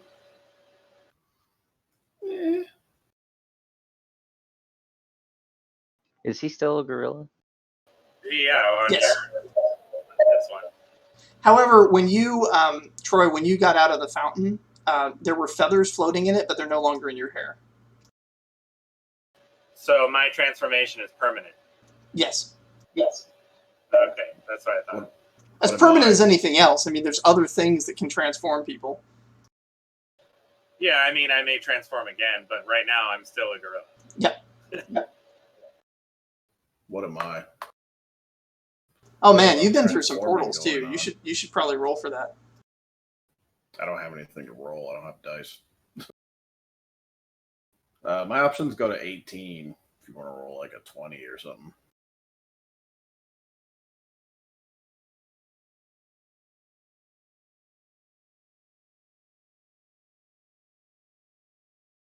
What is number 18? Air Ganassi. The last four are like the different Ganassis. Okay. Yeah, you're an air ganassi now. You can fly.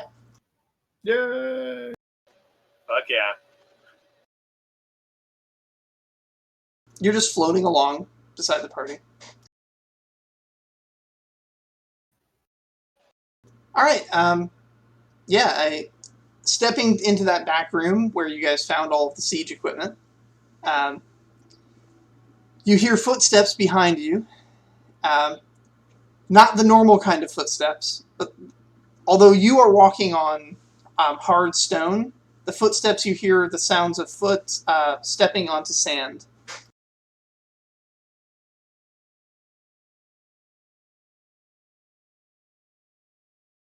With every step, she disintegrates the rock under her feet, and her foot lands upon a powder, not a stone.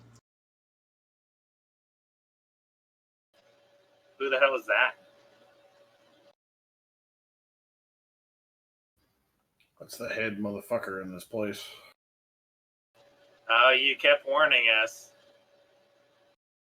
No, we're in a safe area now.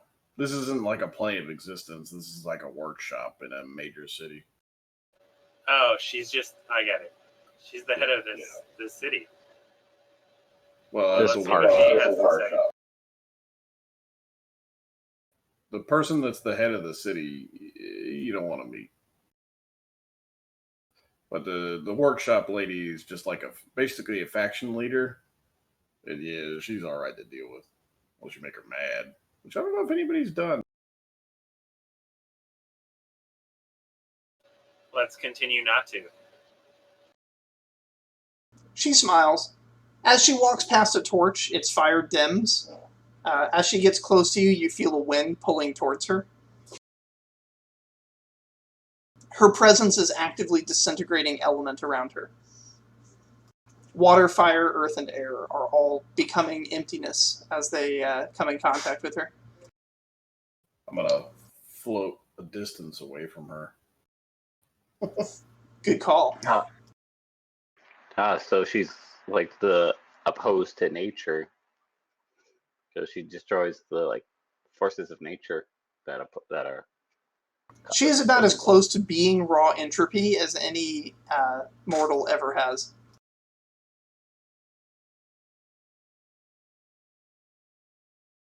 Her smile, on the other hand, is quite a normal human smile of somebody expecting a delightful pleasure.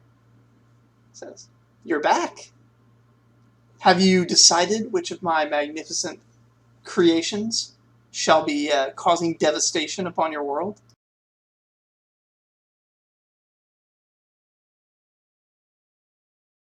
I trust you found a way to get in.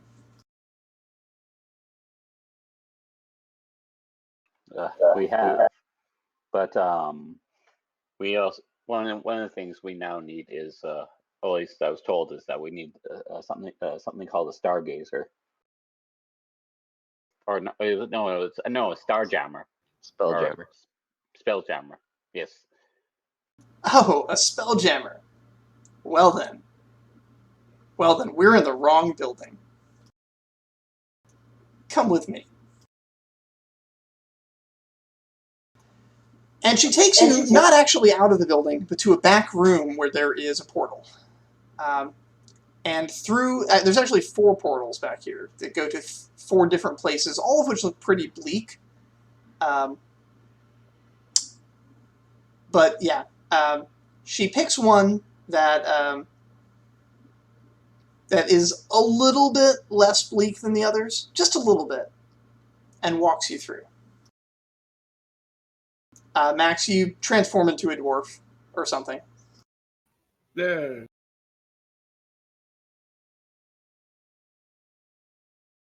And she says, this is the elemental plane of salt.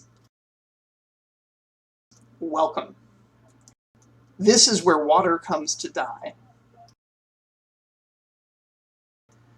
You're standing on a very bleak, sort of a rough, dark gray stone tower of a little castle, a little fortress. All around it are white walls of salt. Up above, light kind of flickers down through the cascading walls of salt that might be the kind of light you would get when you're under the ocean, but there is no water here. Just a very, very dry air. Painfully dry. You keep, trying to wet your mouth, but it doesn't work.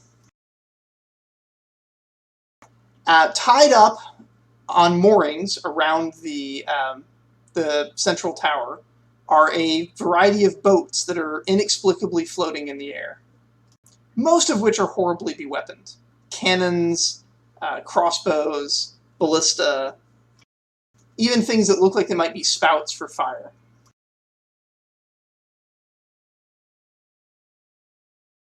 She looks about at them all, though, and says, but we need to get it to your world, don't we? Yes, none of these will quite do. You know what? I have a better idea. Let's go to one of the other fortresses. She takes you back through the portal and into a different place. This place, black, cinders, the occasional glow of orange from amongst them, the elemental plane of ash, where fire comes to die. Here there are some smaller vessels, more compact, and one of which seems so compact, in fact, that it almost appears to be a toy. How could that help us? She smiles and says, it gets bigger, but only when you tell it to. Okay. Granted, it is not beweaponed like many of my creations, but this little skiff should help you get around.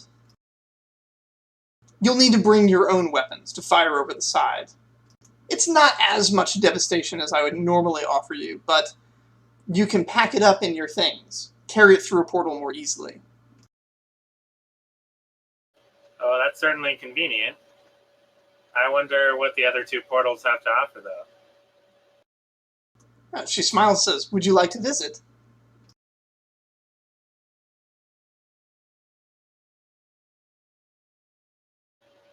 I'm game. Does anybody else disapprove? I do not. I'm a little bit worried about the one where air goes to die. That is a good call. We should probably not go there. She frowns in disappointment. Aw, but vacuum is one of the most beautiful of all the planes. Perfect void, darkness, emptiness, nothing there. Constant suction. It's unfortunate, but where you take us, we would prefer to be able to breathe. She sighs, says, very well. I know better than to destroy everything. You keep a few things alive so they can destroy other things. And your world has yet to feel your wrath.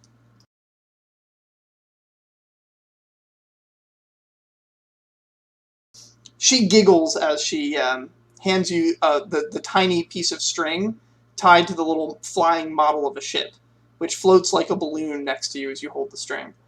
And she hands you a scroll. She says, have some wizardly fellow recite this scroll, and the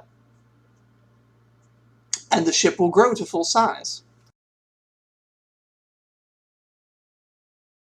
I'm expecting grand things from you. She pulls out a crystal ball, and in the crystal ball you see a vision of all of you as giants.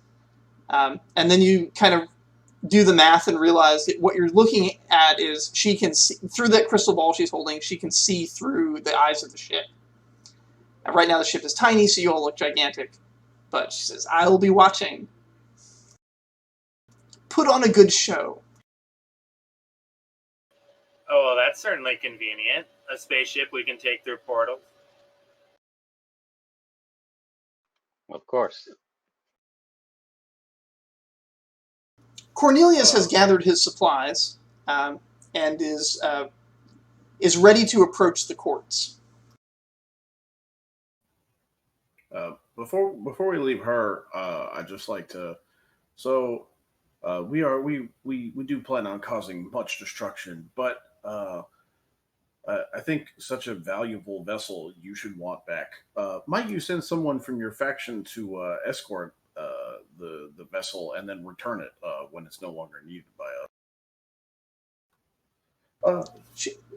Might I suggest maybe that being I saw you with before? She strokes her chin, puts her finger on her nose, and goes, Core. Yes, Core would be an excellent assistant to your destructive tendencies. Your world is made of stones, isn't it? He does like disintegrating stones. Yes. Does anybody want to object to this woman sending one of her disciples along with you?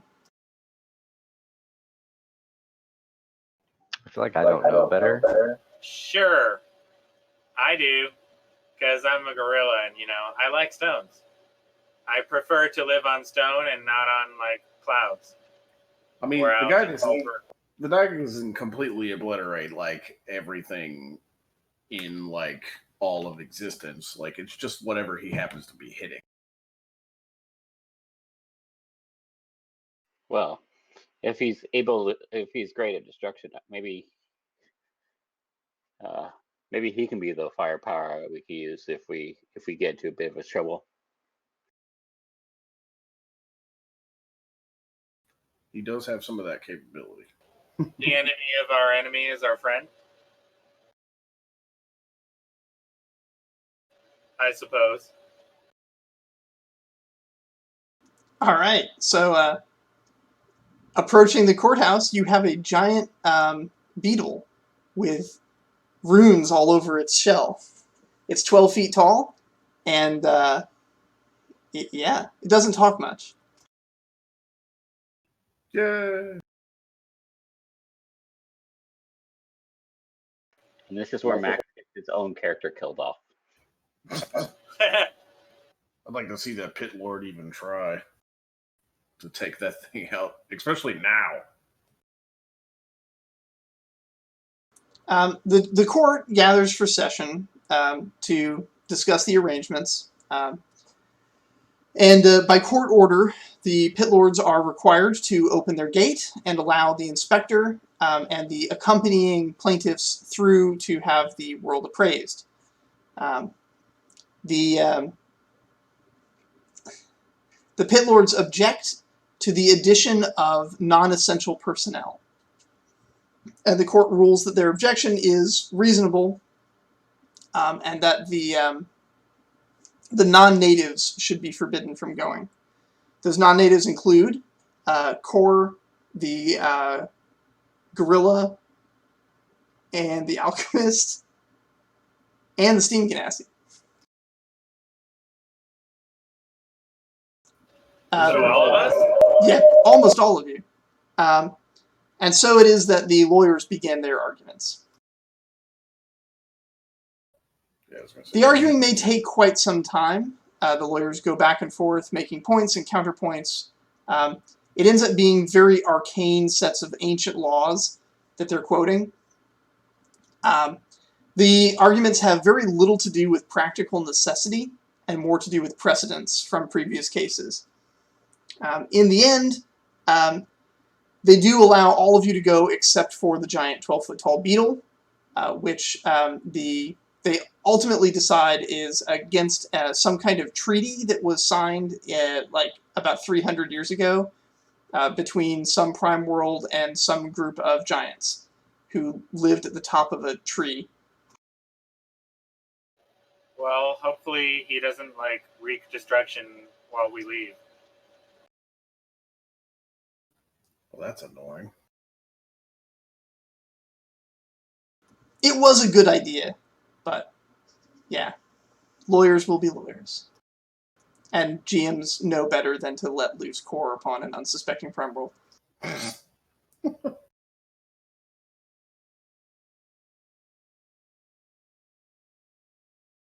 The pit lord opens the portal right in the middle of the courtroom, as ordered. And yeah, the five of you and Cornelius's things, which he needs your help carrying across, which include copious notebooks, instruments for measuring things, various magical items and such, all carefully cased in suitcases and cataloged, one of which happens to be a little extra lightweight because it contains your airship. And so all of you go through. And you're back in the capital of the capital of the empire. Last time you guys were here, you were getting killed, so that was good. The pit lord is still there, the one that killed your friends, And yeah, you guys get marched out into the open, and then under the watchful gaze of large number of Beatazu, the appraiser sets to work. I think this might be a good point to pick up next week. Sounds good to me. Sounds all right. All right. I think next week we're going to focus on the party going to the desert to try and talk to some gods, and then yeah, we'll catch back up with this party and see how they're doing.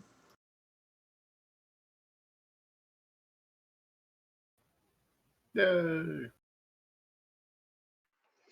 Okay, time for some experience points. I'd like to give one to Max for attempting to pull the core card and like try to bring him to a unsuspecting material plane. I'd like to give one to Jake for trying to dwarf toss the what was he? The archer. It's the archer, right? That was being tossed.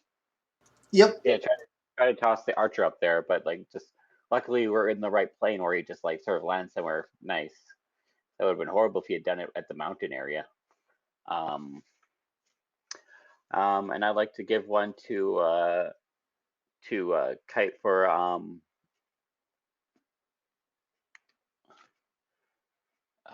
let's see,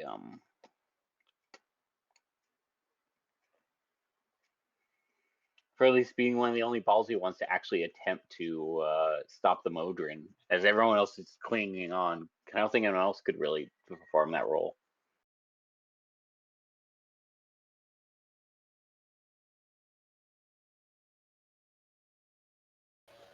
Yeah, I was gonna give one to Troy for like asking me to throw him closer. That was pretty brave. One to Max for getting us the potion guy. Like that was exactly what we needed. And one to Tice.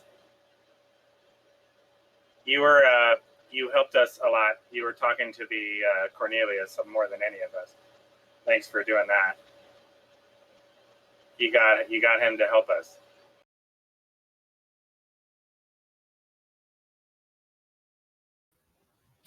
Yeah.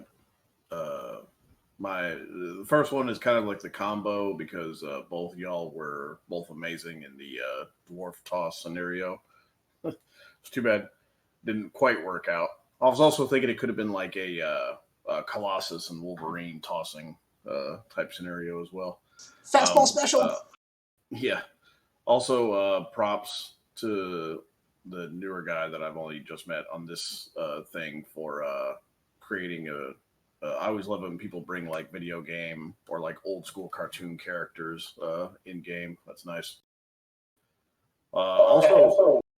Also distant for bringing in like a magic card. Because when you said it, I was like, oh, because I don't play Magic, but I bug my buddy about like those legendary cards from back in the day all the time. One of which being Black Lotus. Oh yeah, I remember that. Yeah.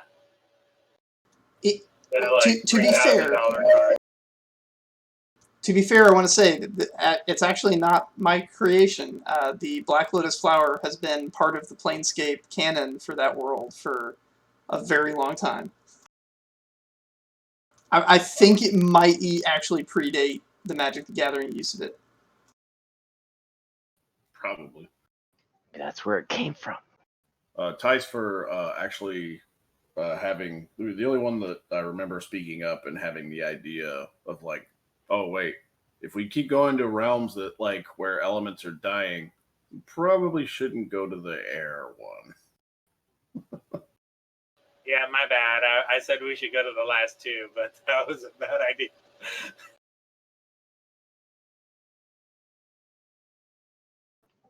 It'll be good. Max, for the internal conflict of your character to try to do the party division with the goal of one of the parties going with the other party.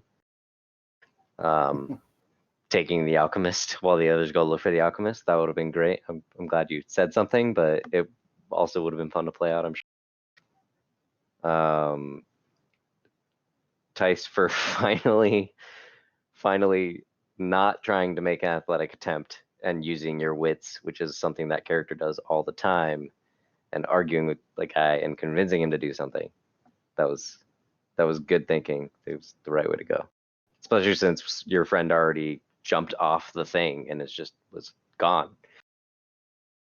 And then like Jake for the for saving me, that was awesome because I messed up, but then for chucking me anyway.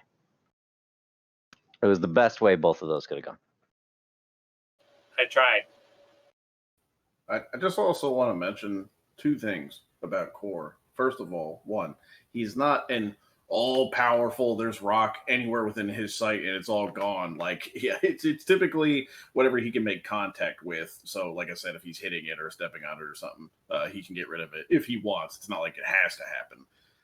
He's not like god tier powerful, but he's pretty damn powerful. I mean, basically, he has rocket jets for flight also. So, like, in there, they are demonic in nature, which I thought was not going to be the angle for barring him, but I thought the angle was going to be, okay, he can go. Oh, wait, he's affiliated with those guys, kind of. That's what I thought it was going to be whenever he went. But yeah, no, he's badass, but he's not a god. He's not a guy. He does have to touch rock to destroy it. He can only destroy, I think, like 12 square feet at a time. He's also a little cannibalistic. It was something that was only kind of just like a result of basically an altercation with a pirate. But yeah, he's done a lot of bioengineering to himself too. So he has like weird shit up his sleeve. Yeah. No. Yeah.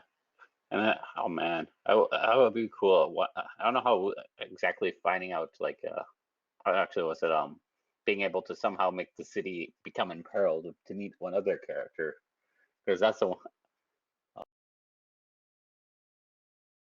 little blood samurai. We got to do that like one of these days. Whenever everybody has like a full catalog of just crazy OP characters, we got to have just like holy shit, everything's hitting the wall, and like, you know, defenses have to like be activated, and all the crazy like heavy hitters come out like RP session. It's like Avengers Endgame. Because from what I can imagine, I mean, there's some of the people aren't playing with us anymore, but there are like demons. There's core. There's, I think, a guy locked in the middle of Sigil that's been there for eons upon time. There's like, yeah, there are some crazy people running around that place. Yeah. Well, I've only played 2 sessions, and I'm already like a spirit from another realm that's becoming corporeal, and also a gorilla that used to be a human. Well, yeah, the character prior to this, in the one where I played a blood samurai, Max played a skull. Oh yeah, I forgot about the blood golem made up of skulls, like from different timelines somewhere around in there. Not just made of skull, like his final form, the body was made of teeth suspended in blood. Oh yeah, that's right. He got the power of the fang or whatever. Yeah, there are some heavy hitters rolling around in there. That's crazy. And yeah, just basically a blood magic samurai that possibly could appear if Sigil is in with Vorpal fists. Vorpal fists. Oh, I know. I don't have Vorpal fists anymore. The Lady of the Fang. Oh, that's right. She ate it. Yeah. I was more for as far as Ty's characters. Like I said, the one that's like locked and that was like put away inside Sigil for some. Yeah, that's the Blood Samurai. He's okay, yeah. Yeah, he's in stasis, awaiting a crisis so that he can be unleashed to protect the city. Which he has been for quite a while since we were fucking around with time. Didn't he like originally get stuck like that because of like the forming of Sigil? Or something? Yes, she locked him up in there when she was building the city millennia ago. Yeah. And my spirit character could be, potentially really badass. We have no idea. Yeah, he could be Once I anyway. get my memory back. They Oh, always man. grow, Yeah, there's a lot of stuff that happens with this group. Like I think another game we played not long ago, I somehow accidentally played an alchemist that was like part of like the giant lore. That was like I just forgot who I was at the beginning of the camp. Oh yeah, that wasn't Planescapes. That was on Talus. Yeah, I was just referring to campaigns that have happened with this group. Alrighty, well, I'm going to go ahead and stop the recording and get some sleep. Alrighty. I'll see you guys next week. Thank you for having me. Later.